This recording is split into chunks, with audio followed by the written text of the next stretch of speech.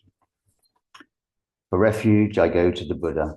For refuge, I go to the Buddha, The one who is awake and full of love. the one who is awake and full of love. Namo Buddhaya. Namo Buddhaya. For refuge, I go to the Dharma. For refuge, I go to the Dharma, All that guides us to wisdom and compassion. all that guides us to wisdom and compassion. Namo Dhammaya. Namo Dhammaya. For refuge, I go to the Sangha. For refuge, I go to the Sangha, Those who live in the Buddha's light. those who live in the Buddha's light. Namo Sanghaya. Namo Sanghaya. With faith in the three jewels, With faith in the three jewels, and in light of my human tendencies, and in light of my human tendencies, I pray that I may become aware I pray that I may become aware of when I take life. of when I take life. I pray that I may become aware I pray that I may become aware of when I take what is not freely given. of when I take what is not freely given. I pray that I may become aware I pray that I may become aware of when I fall into sexual misconduct. of when I fall into sexual misconduct. I pray that I may become aware I pray that I may become aware of when I fall into wrong speech. of when I fall into wrong speech. I pray that I may become aware I pray that I may become aware of when I become intoxicated. of when I become intoxicated. No blame, No blame, be kind, be kind, love everything. love everything. Innumerable are sentient beings. We vow to save them. Inexhaustible are deluded passions. We vow to transform them. Immeasurable are the Dharma teachings. We vow to master them all. Infinite is the Buddha's way. We vow to fulfill it completely.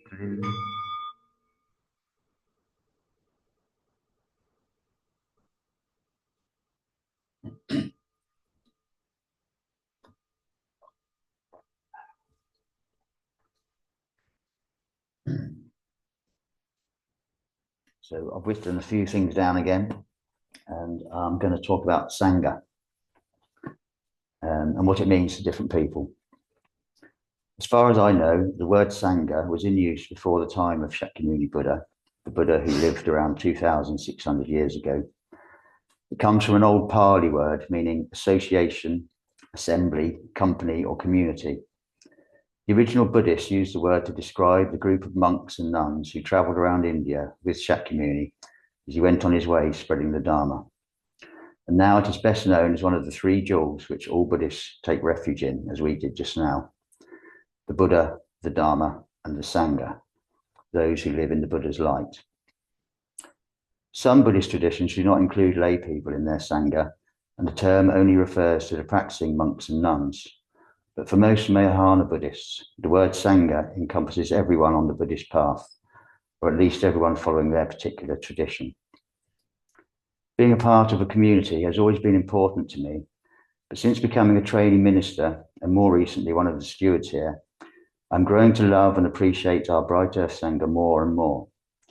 Sitting here now, I'm being supported by Kema and Philip, and earlier by Satya and Casper in the garden and helping me with the laptop. I wouldn't be here at all if it wasn't for the support and love of all the ministers and training ministers who have helped me on my journey. But it's not just the ordained Buddhists who have guided me on my way, but everyone in this community, those people who live here at the temple, and also everyone who comes to practice here or online, and all the other events here, such as film nights and kirtans. Knowing that we are surrounded by like-minded people is such a comfort. I'd like to think that in some way I have helped to support others, as I know I've been supported myself. Occasionally we have little differences of opinion, but we usually find a way through in the knowledge that we are all following the same path with shared values. The Sangha is a place we can all learn and grow together. The last book group I facilitated was Dharma Breeze by Nobuo Haneda. In chapter 5, What is the Pure Land? Nobuo suggests that the Pure Land symbolizes the Sangha. He writes, what then does the Pure Land symbolize? When I read the above description of the Pure Land in the larger sutra, the term that immediately comes to mind is the Sangha, a place where a teacher and their students are wholeheartedly seeking the Dharma. I believe that the Pure Land is a symbol of the Sangha. This is probably the most concrete way of defining the Pure Land. And then he goes on to quote the Reverend Rijin Yasuda from a lecture that he attended once. People say various things about birth in the Pure Land, but could there be any greater birth in the Pure Land than the fact that we are now sitting and learning the Dharma together? This place where we are listening to the Dharma together is the Pure Land. Our being allowed to be part of this place, of this Sangha, is the birth in the Pure Land. Do you think that you can have anything greater than this in your life? The fact that you are listening to the Dharma as a member of the Sangha. Some people may speak about the wonderful things to be obtained in the Pure Land after death, but those things are nothing but projections of human greed. The fact that we are privileged to be a part of the Sangha is our liberation, our birth in the Pure Land. I think when I first read that, my understanding of what a Sangha was shifted slightly, and it took on a much more significant meaning. I really am grateful to be a part of our Sangha, and the more I think about it, the more I see what a great privilege it is to be involved in this community. Not only is there practical support available, but also emotional and spiritual support. I'd like to think that we all have someone here that we can turn to when seeking advice or guidance. We are all absorbing the Dharma on different levels and at different paces, and we can all offer advice as well as seek it. To many people, the Sangha can include a much wider group of people, including our ancestors.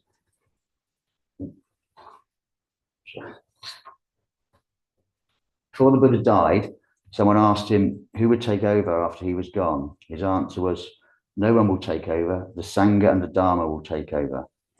We have his teachings, and the Sangha has passed those teachings on for generations. The Buddha himself is part of our Sangha, as are all those teachers who have taught the Dharma throughout the world and across the centuries since his passing. So this is an invitation to treasure your Sangha and offer your support and compassion to all fellow members, and not to be afraid to ask for help yourself when you feel you need it. Namo Amida Bu.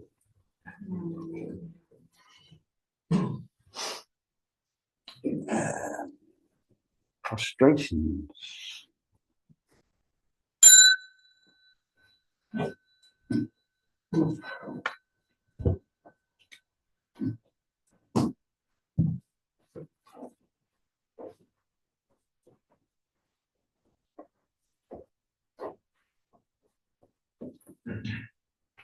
Namo Amida Bu. Namo Amida Bu. Namo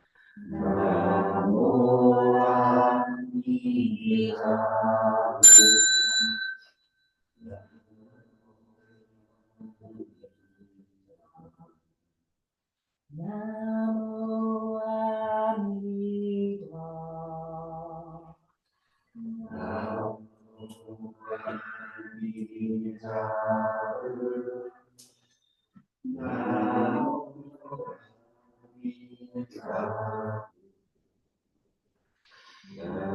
Bu. Namo Amida.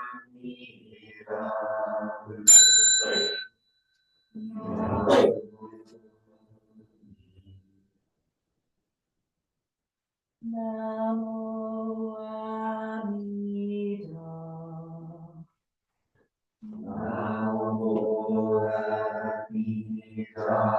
Bu.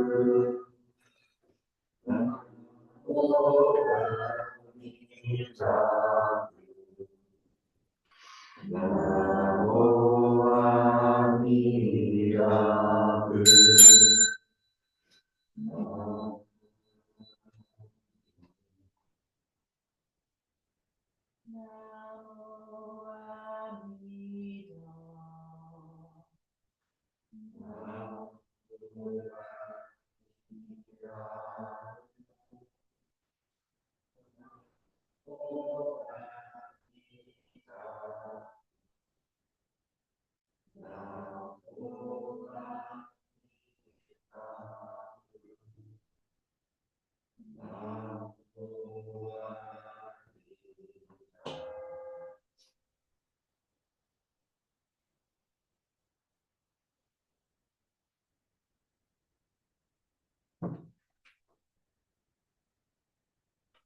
gratitude, we make this offering to all Buddhas and Bodhisattvas throughout space and time. May it be as fragrant as Earth herself, reflecting our careful efforts, our wholehearted mindfulness, and the fruit of understanding slowly ripening. May we and all beings be companions of Buddhas and Bodhisattvas. May we waken from forgetfulness and realize our true life.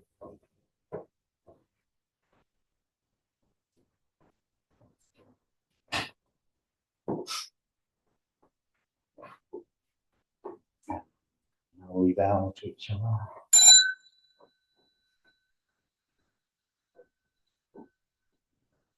Out to the main shrine.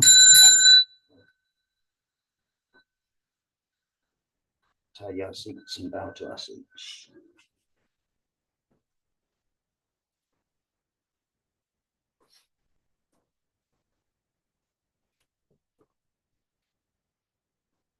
Announcements. Boogie Day next Saturday. Yep. And Kirtan tomorrow evening. Right. And there's a golden bowl in the hallway. I think that's it, is it? Okay. Closing verse.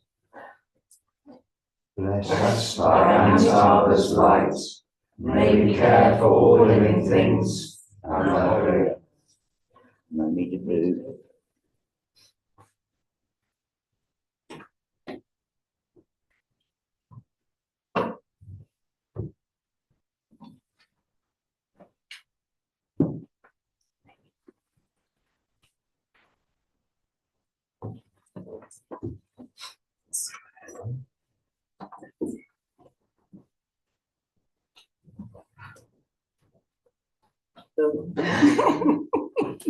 Who's there?